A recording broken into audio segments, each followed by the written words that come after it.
am good whenever you guys are. Yeah, do you know how to like? I think It's just all controlled. Yeah. Alright. Alright, well, start introducing yourself. Okay, I'm Leon, this is my first year in Marathon, junior. I'm Caleb, this is my 4th year doing marathon. I'm Ethan, and this is my 3rd year doing marathon. I'm Gus, and this is my 2nd year. I'm Drake, and this is my 4th year doing marathon. Oh, and I'm Max, and this is my first year doing marathon. I wasn't sure if I was supposed to say. Yes. We'll accept. Nice. Alright, so our project, we worked with a nonprofit based out of Detroit called Buckets of Rain, and their goal is to provide fresh produce for the homeless shelters of Detroit. And what we did is we grew plants for them in our Glen Lake warehouse. And the founder's Chris Gellinger. We met with him a few times. And a few of their goals personally is their target annual servings they're trying to hit is 500,000 a year for homeless shelters. In 2016, I think they had 89,000 servings, so they're getting up there. And then total, they've had 540,000 since the start of the company. And what they kind of do is they go around Detroit in their area, particularly Big Glen, which is in Highland Park, and they look for like blighted lots to repurpose as a place to grow their plants.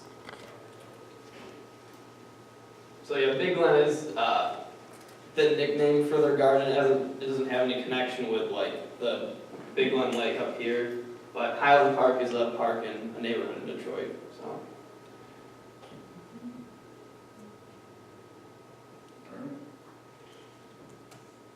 okay, this is just a label of the steps that we took through our process. As we said, the first step was getting in touch with Chris Gellinger. He was the founder of Buckets of Rain, and we talked with him. We set up the planting date on March 8th, and so he came and he provided the seeds for us, and I think we used either trays from him for planting them or the trays that we had at our school.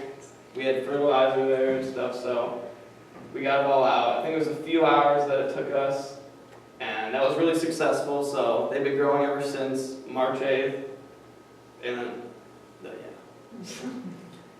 So it was very successful. They're really healthy. There was a dip where they were looking kind of shabby, but we got them back up to health. So recently also they, actually this is the end of our first phase of our project. They recently just transported them down to Detroit. They came, I think it was last week in intervals, and they picked them up, so slowly moved them. So they'll be planting them in one of their local gardens in Detroit.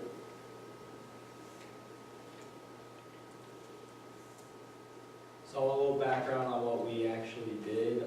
First, we potted like a bunch of soil, and then we planted the seeds. And after they grew, we like watered them like every day, just took care of them.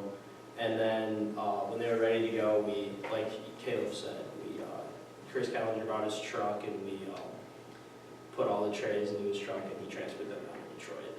And there was a certain way we potted them too. We'd fill each of the trays up, and then we would press them down with another tray on top. And then after that, we would put the seeds and we'd kind of press them in, just a little indentation, and then we'd cover it with some more topsoil, and then give them some water, and then that's how we. I think that's how we potted every single one of the flats.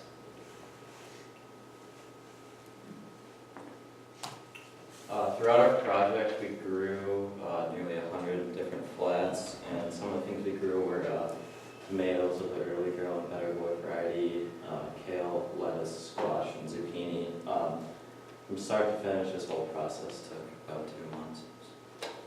And the reason we grew different species of like tomatoes and peppers is because they sprout a little bit earlier, because some of the other tomatoes and peppers also, they sprout a little bit later, and that's what Chris is going to be planting in the Miles Kimberly garden that we're going to have. And those are going to be sprouting like just naturally with as the season goes on. So these ones, they sprouted earlier, and we got to grow them very healthy in our greenhouse.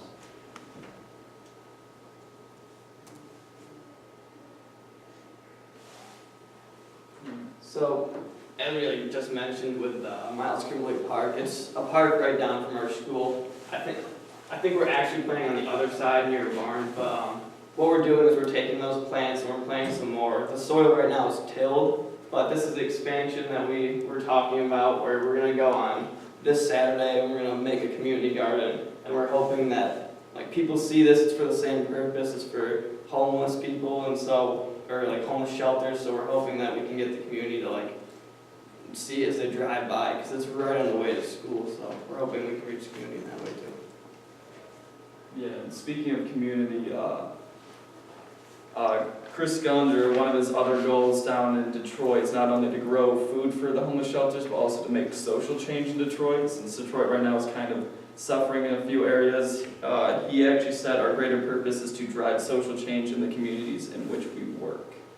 So he's really pushing for like a better community in Detroit, and at the same time, he's not only doing that, but he's also helping the homeless in Detroit by giving them fresh produce. He's bringing them all together by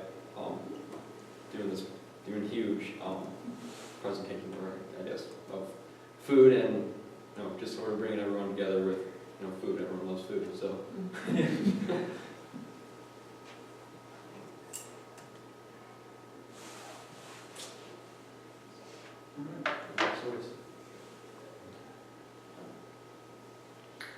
All right, questions, anybody? No, thank you. How do you see the environmental impact of this project?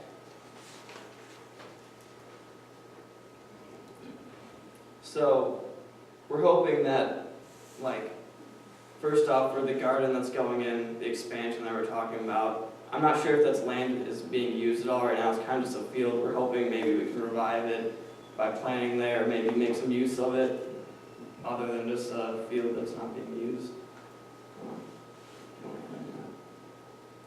And another question is, about how many plants per flat? What I'm getting at is about how many total plants then did you produce?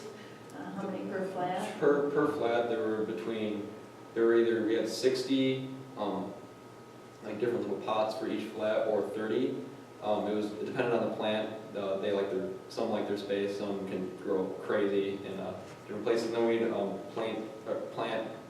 It's kind of hard to get like the exact amount of plants because we plant several seeds in some of the corners just in case some didn't fully germinate. And then what we would do is if maybe one plant like didn't fully come up, we'd take one of the other plants from the corners and we'd transfer it. We just take it out of the ground and get the roots, and then we plant it back in place where the plants didn't germinate. So we had pretty much like full flats all the way around for the most part.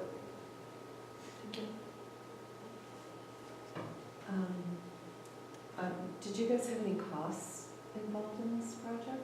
It was all covered by buckets of Buckets rain. of rain, Yeah. They provided us seeds and Covered all plants. costs. Yeah, Okay. we just provided the space to grow.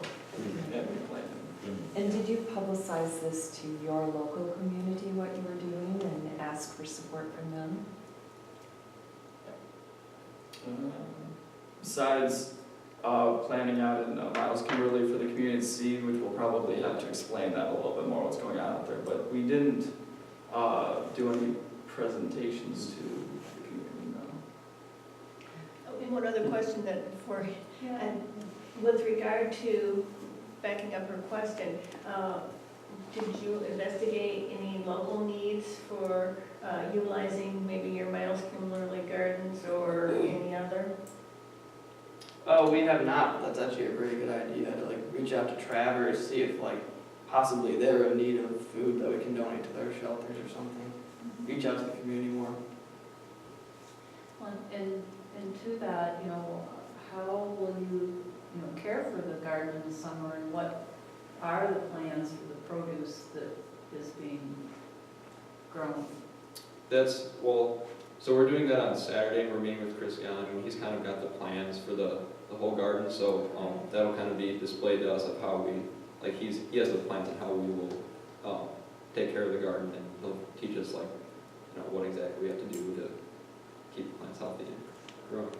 So all the tomatoes you're growing, what's going to happen to those tomatoes? The ones that were in the greenhouse, No, from the garden that you are planting this weekend? That will go to the Detroit Okay, shelter. okay. Are you aware of any distributors locally that distribute to the needy?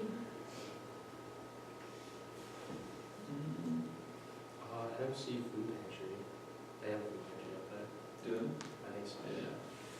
So we could possibly, at the NMC Food Pantry, so we could possibly donate there.